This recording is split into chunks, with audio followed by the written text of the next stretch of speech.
역사적 위인 충무공 이순신 장군의 리더십에 대한 제 강연 자료의 일부분입니다.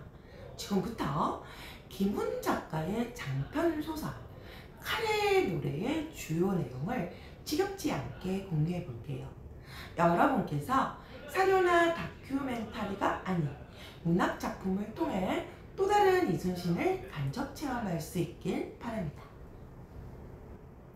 칼의 노래는 딱 한 부분만 빼고는 1인칭 주인공 시점의 소사물입니다. 그래서 독서하기에 몰입도가 높고 주인공의 생각이든 느낌이든 호소력이 짙은 작품이 되죠. 소설의 시간적 배경은 임진왜란 중에 이순신의 백이 종군한 시점인 1597년 4월 초하루부터 노량 앞바다에서 외적의 총탄에 전사하시는 1598년 11월 19일까지의 약 2년간 정도인데요. 여러분이 역사를 잘 아시다시피 이순신은 조정의 추격 명령을 어겼다는 이유로 수감되고 고문받고 파면됩니다. 구체적으로 짚어보면요. 선조 임금이 의주를 거쳐서 평양까지 피라를 갔던 당시 이순신은 상군 수군 통제사라는 직책을 맡고 있었습니다. 전라도와 경상도, 충청도까지 군사권뿐만 아니라 행정권까지 그 능력이 뛰어나서 나는 백성의 신뢰와 존경을 받는 그런 상황이었습니다. 선조는 전란에 울거나 도망치는 무능한 임금이었을 뿐 아니라 영모의 앞잡이 길산봉이라는 헛것을 쫓으며 그 관련자들을 모두 의혹에 죽이거나 곽재우나 김덕령 같이 똑똑하고 올곧은 신하를 가까이 둘 만큼 덕성스러운 인물도 못 되었습니다. 그러니 당연히 선조가 이순신도 경계를 했겠죠.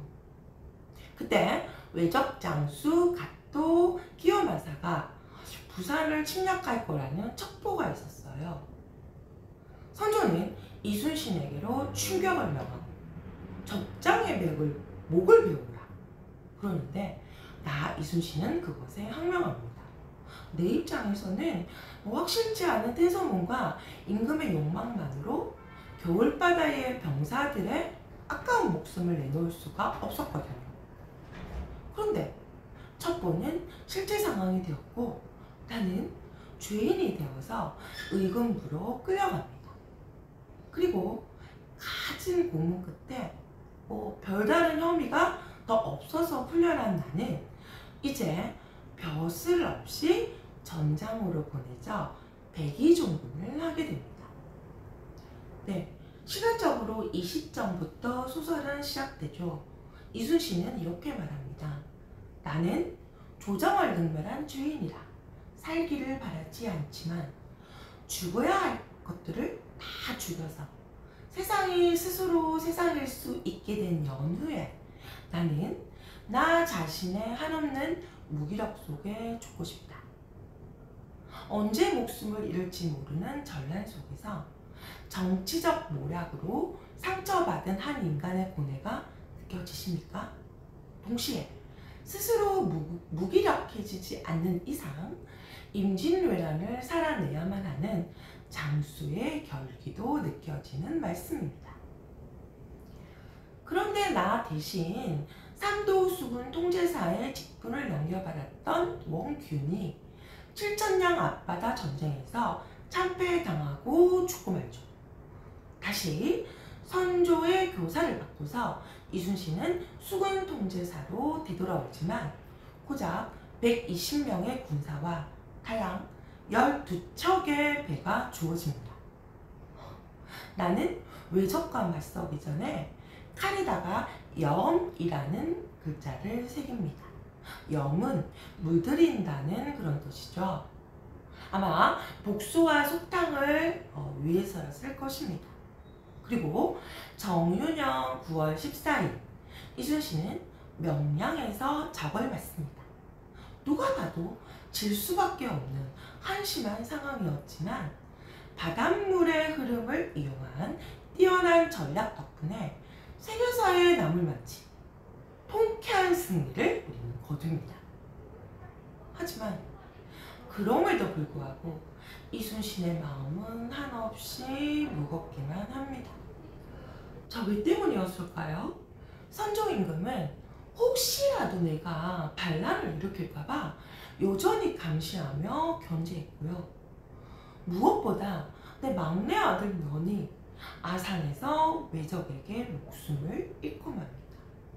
이 면이는 나를 참 많이 닮은 21살 난 아이였습니다.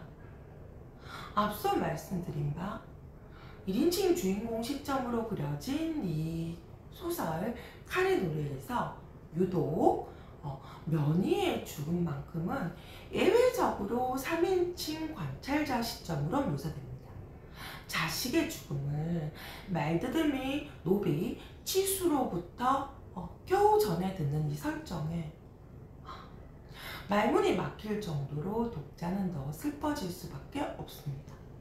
네, 조선의 이순신 장군이기 전에 나는 누군가의 아비이기도 하죠. 나는 왜군 포로 가운데 아산 전투에 참여했던 청년을 찾아내어서 손수 목을 베어서 복수합니다. 하지만 인간 누구나 갖는 이 개별성에 휘둘린다면 전쟁에서 결코 이길 수가 없는 법이죠. 이 사건 이후에 이순신에게 이 개별성이란 것도 자기 내면의 적이 됩니다. 한편 청나라 장수 진린이 등장을 해서 도요토미 히데요시가 죽고 적은 곧 철수할 거라는 소식을 전하는데요. 이러한 사실을 알고 있으면서도 임진왜란이 끝나기 전에 잽싸게 자기 공적이라도 챙기려고 부랴부랴 조선으로 온 거였죠. 원군이랍시고 와 있었던 명나라의 육군 장수 유정도 마찬가지입니다. 유정은 이순신과 수륙 합동 작전을 펼치기로 약속을 했는데요. 순천 땅에서 유정이 바다 쪽으로 적을 내쫓아주면 이순신이 바다에서 무찌르기로 작전을 짠 거죠.